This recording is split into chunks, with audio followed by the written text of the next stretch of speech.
आता finally company handover झालीये तर डील नको करायला. कशाला? आपण डील बद्दल सांगूया ना घरी.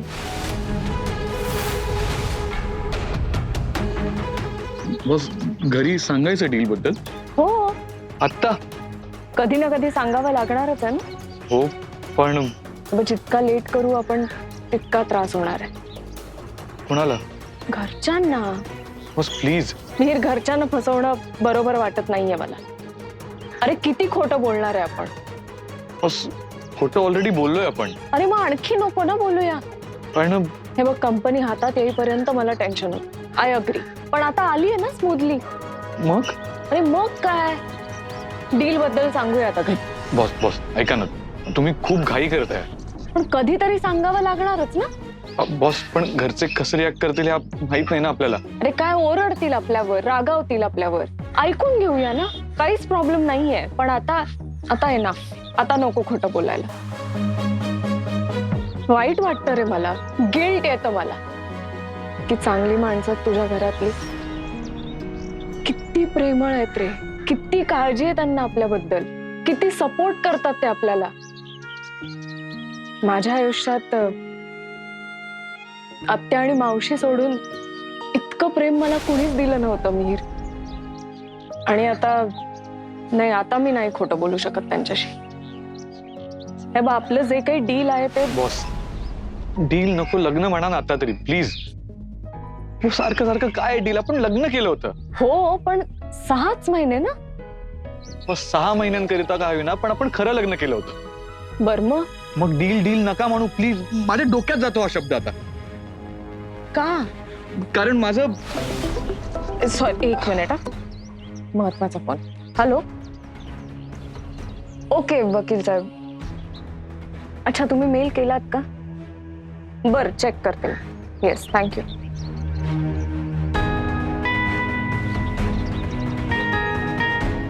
ऑफिशियली कंपनी हँडओव्हर झाली आहे. Done. Process is completed. Congratulation. Please ऐक माझं. आज आपण घरी डील बद्दल सांगून टाकू. बस त्याआधी मला तुम्हाला काहीतरी सांगायचं. सांग ना. आता नाही, घरी जाऊन.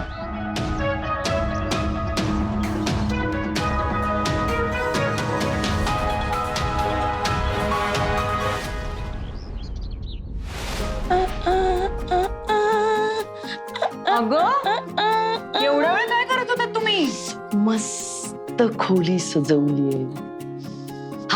हो का? छान. फुगे, मेणबत्त्या, काय काय काय काय कराल? हे कुठे आहेत? 2 जण येतात की नाही आज? अगं, काही फोन बिन आला नाहीये त्याचा अजून. अरे देवा, म्हणजे आमची मेहनत सगळी फुकट घालवणार की काय? नाही, तू एक काम कर, तू त्याला फोन कर. विचार त्याला. ऐक सावी, माझ्या फोनवरनं मी फोन करते. माझा उचलत नाही ते, बघतेच मी त्याला. हा,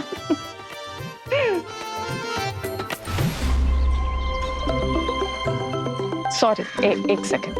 महत्वाचा फोन आहे. हा बोला वकील साहेब. अच्छा, आणखी डॉक्युमेंट? बरं, मग लिस्ट पाठवा ना मला. Yes, okay. परत ऑनलाईन मीटिंग आहे आत्ता? बरं, ठीक आहे. येस.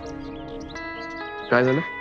अरे मला म्हणतायत कुठले तरी डॉक्युमेंट्स पाठवायचे, लिस्ट पाठवतात आणि आता एक ऑनलाईन मीटिंग आहे. मी जाते. बॉस आपल्याला पण बोलायची गरज आहे ऍक्च्युली. आय अंडरस्टँड, पण प्लीज समजून घे ना. आत्ता जावं लागेल मला, पण बोलूया आपण परत.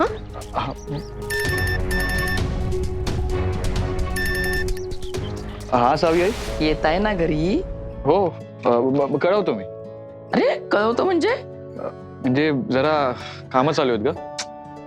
अरे पण मग हा, पण ते होईल ना लवकर? बघू आता. अरे पण तू सावी आई ऐक ना, मी करतो ना नंतर फोन. फोन नको करूस, तुम्ही या लवकर. हा हा. पावसापाण्याचे दिवस आहेत रे, तुम्ही लवकर या. रात्रीचा प्रवास नको. हो, निघतो आम्ही. बरं बरं, हा ठेवते. Bye bye. सावी हा काय रे? ऍक्च्युली मला तुम्हा सगळ्यांना काहीतरी सांगायचंय. सगळ्यांना? घरच्यांना. आधी बायकोला काय सांगायचं ते सांग, मग घरच्यांना सांग, ठीक आहे? हा, सावी आई, ऍक्च्युली तुम्हाला जे सांगायचंय ते जास्त महत्वाचं आहे. काय? सावी आई, ते काय झालं गटल्या? काही टेन्शन आहे का? नाही नाही, टेन्शन नाहीये. मग भांडण झालंय का बायकोशी? नाही, मग काय? ते आमच्याबद्दलच बोलायचंय. तुमच्याबद्दल म्हणजे? मी आणि बॉस. अच्छा, तुमच्याबद्दलच ना. नाही, मला वाटलं अजून काही टेन्शन आहे का. हा, म्हणजे ते ना. फोनवर नको ना गटल्या. तुम्ही घरी येणार आहात ना, तेव्हा बोलूया. हो, पण काय? सावी आई, तुम्ही समजून घ्याल ना? अरे असं का विचारतोयस तू? सांग ना सावी आई. हो हो रे बाळा, तुम्ही आधी घरी या, मग आपण काय ते बघूया, ठीक आहे? या लवकर. बाय. डील बद्दल घरी कळल्यावर काय होईल? खरंच घरचे समजून घेतील का आम्हाला? आम्ही डील केलं खरं, पण आमचा हेतू वाईट नव्हता. बॉसना त्यांची कंपनी परत मिळवायची होती आणि मला माझी कंपनी फॉर्म करायची होती. माझी कंपनी तर फॉर्म झाली आणि आता बॉसची कंपनी पण परत मिळेल. पण आम्ही घरच्यांची खोटं बोललो. इतके दिवस लपवाछपवी केली. बॉस आणि आमच्यात नवरा बायकोचं नातं नाहीये, फक्त दाखवण्यापुरतं आहे. आता हे लग्न नको मोडायला. डील आहे ते. बॉस, पण माझ्यासाठी हे लग्नच होतं. मिहीर कॉन्ट्रॅक्ट आहे आपल्याला. आपण आयुष्यभर एकत्रच राहणार आहोत. खूप चांगला मित्र आहेस तू माझा. मी जर घरी कळलं तर कसं रे आठवतील ते? कसं बोलू मी त्यांच्याशी? बॉस आणि माझं हे लग्न खरं नसून डील आहे, असा कॉन्ट्रॅक्ट आम्ही केलाय, हे कसं सांगू मी घरच्यांना?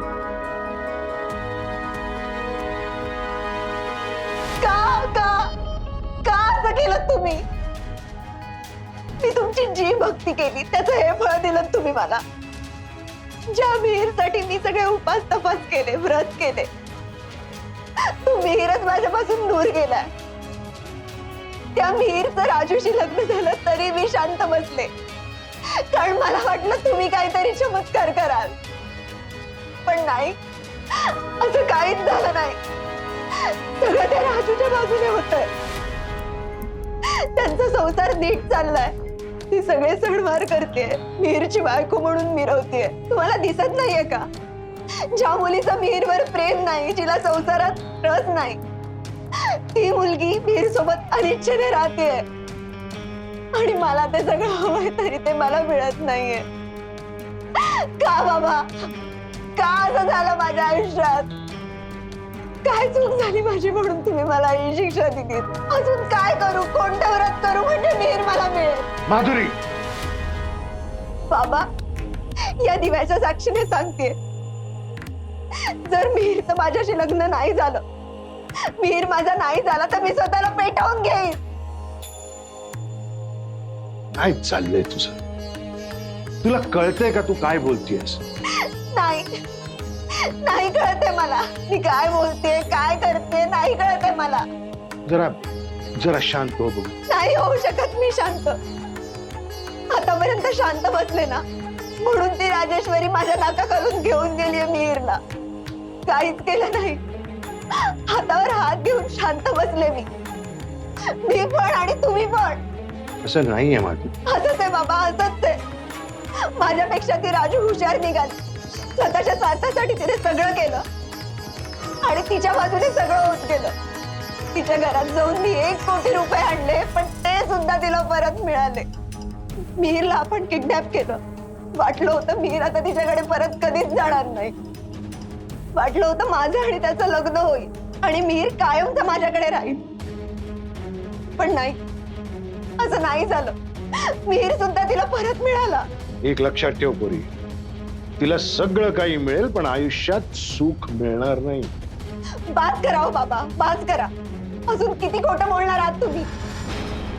तुम्ही जे म्हणताय ना तिच्या बाबतीत, ते तिच्या बाबतीत काहीच घडत नाहीये. तुम्ही म्हणाला होतात ना मला तिच्या पत्रिकेत दोष आहे म्हणून. तो आहे, नाही बाबा, दोष तिच्या नाही, माझ्या पत्रिकेत आहे. म्हणून माझ्या बाबतीत सगळं वाईट घडतंय आणि तिच्या आयुष्यात सगळं चांगलं घडतंय. तुम्ही जी भविष्यवाणी केली होती ती खोटी ठरली आहे बाबा. काही कळत नाही तुम्हाला पत्रिका बित्रिका. तुम्ही मनाला येईल ते अंदाजपंचे बोलता. तुम्हाला लेकीच्या सुखाची काही पडलेली नाहीये. आजपर्यंत काही केलेलं नाहीये तुम्ही माझ्यासाठी. तुम्हाला फक्त पैसा हवाय आणि तो मिळाला की झालं. तुम्हाला दुसरं काही नको. माधुरी, स्वतःच्या बापाशी बोलतेस याचं भान ठेव. भाग तुम्हाला आहे का बाबा? म्हणजे बाप म्हणून काय केलंय तुम्ही माझ्यासाठी? माधुरी,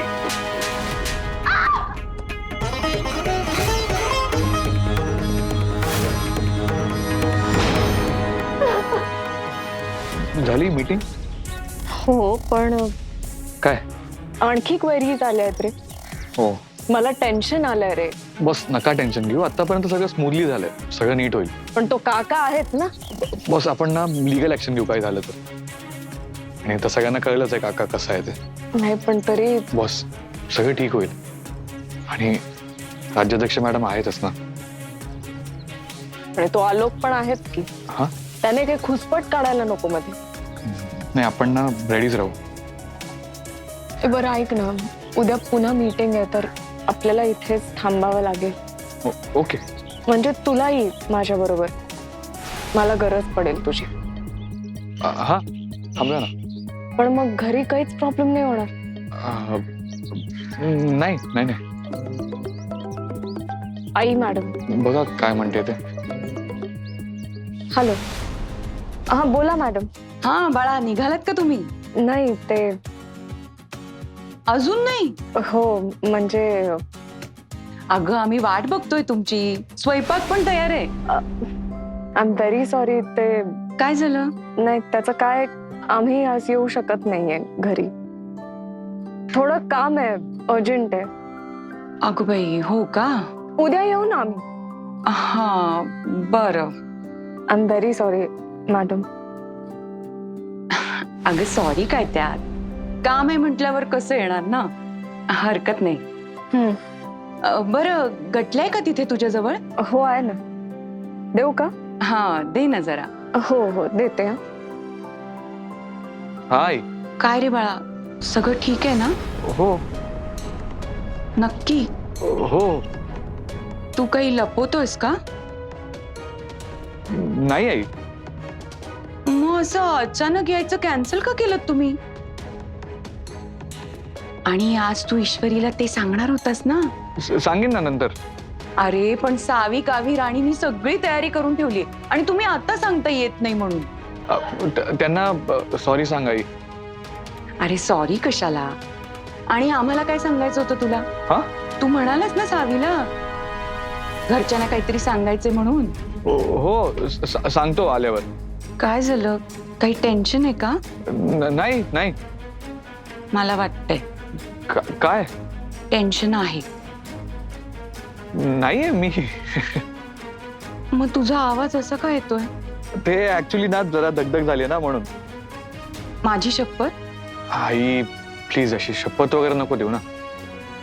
म्हणजे नक्की काहीतरी टेन्शन आहे. आई प्लीज आपण घरी आल्यावर बोलूया ना. बरं, या नीट उद्या. हा मी ठेवतो. बाय.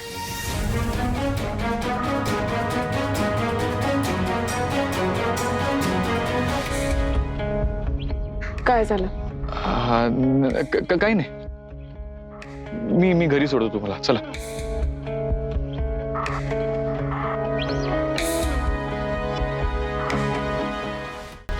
आय एम सॉरी बेटा, मी हात उचलायला नको होता.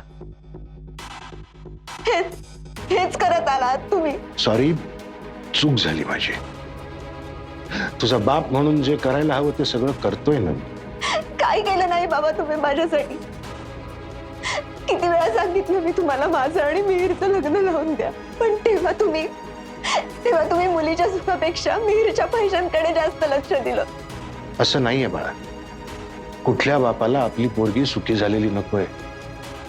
अगं माझ्याकडून जेवढं शक्य होतं तेवढं सगळं मी केलं, पण त्या आधीच त्या राजूनी त्या मिहीरला कयात घेतलं होतं. त्यामुळे आपण काही करू शकलो नाही. जेव्हा तुझं स्थळ त्यांच्याकडे गेलं होतं तेव्हा त्यांनी तुला पसंत केलं होतं ना. हो, पण पुढे काहीच घडलं नाही ना. ती राजेश्वरी मध्ये आली नसती तर त्याच वेळी तुझं लग्न झालं असतं. पण आता काय करू मी? त्यांचं लग्न झालंय तर होप सोडून देऊ का? नाही पुरी, होप सोडू नकोस. आपण काही ना काहीतरी प्रयत्न नक्कीच करू. काही करत नाही बाबा तुम्ही.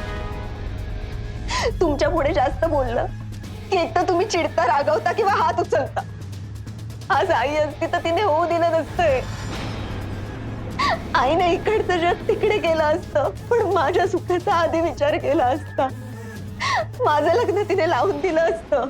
बाळ, मी प्रयत्न केले नाही तसं नाहीये. बाबा, प्रयत्न केले तुम्ही, पण यश आलं का तुमच्या हाताला? मान्य आहे, आपल्यावर कर्ज आहे, ते कर्ज फेडलं पाहिजे. पण ते कर्ज फेडण्याच्या नादात माझ्या आयुष्याची वाट लागली, हे कळलं नाही का तुम्हाला? राजेश्वरी आणि मिहीरचं लग्न नवीन आहे, तोपर्यंत ते तोडू शकतो ना आपण. जर त्यांना एकमेकांमध्ये इंटरेस्ट आला तर कसं करणार आपण त्यांना बाजूला? मी राहीन ना अशीच मधल्यामध्ये प्रेमाची वाट बघत. लहानपणापासून माझ्यासोबत हे असंच घडत आलं. मला जे हवं ते कधीच मिळालं नाही. जे हवं त्यासाठी रडावं लागतं, हट्ट करावा लागतो. बाबा, माझं आयुष्य असं काय का होतं असं माझ्यासोबत? काय करू मी? सांगा ना बाबा, प्लीज सांगा.